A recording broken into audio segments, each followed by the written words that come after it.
देखु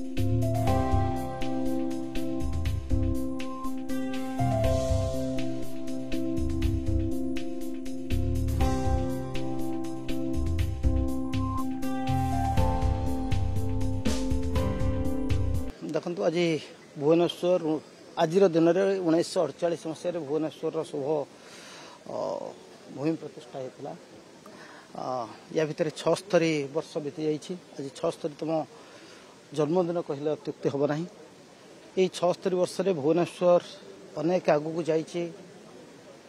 भुवनेश्वर देशर गोटे स्वच्छ सुंदर सबुज सहर हिसाब से मुंड टेकी। सहर का विस्तार होची आगु को आहुरी बढ़िबो।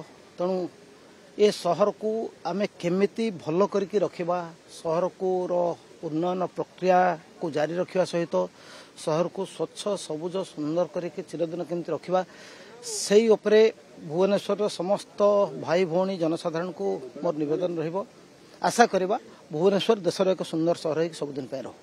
प्राय 2 वर्ष धरी सरकार ना आम 1988 आरंभ करूँ राजधानी प्रतिष्ठा दिवस कमिटी छोट आकार आरंभ करूँ कि बर्तमान खूब बड़ आकार होर्ष जेहेतु इलेक्शन कोड ऑफ कंडक्ट तेणु पैरेड एवं जो राजधानी गौरव सम्मान आम बंद करूँ या सत्वे जहाँ जमी संध्या बेले सांस्कृतिक उत्सव हम ये कार्यक्रम हूँ गोटे राजधानी को विकसित और योजनाबद्ध सहर में परिणत करने अनेक गुड़ी कार्यक्रम नि आउ कि अधूरा रही जो जहाँ फल कि बहुत समस्या रही लोक मैंने सम्मुखीन होती जहाँपाई ये गोटे दिवस आज हूँ तो भाषण आज आज हो पारानी जेहेतु कोड ऑफ कंडक्ट अच्छी किंतु आज अनेक प्रसंग आम आज उपस्थापन करूँ सरकार पाखे जो भाव में प्राकृतिक उत्स गुड़िक पुनरुद्धार एवं जल निष्कासन जबरदखल उच्छेद अनेक गुड़ी समस्या भुवनेश्वर रही तार समाधान सरकार को कहुई आम आशा करूँ राजधानी को आउरी आसंता वर्ष आउरी सुंदर एवं विकसित सहर कर।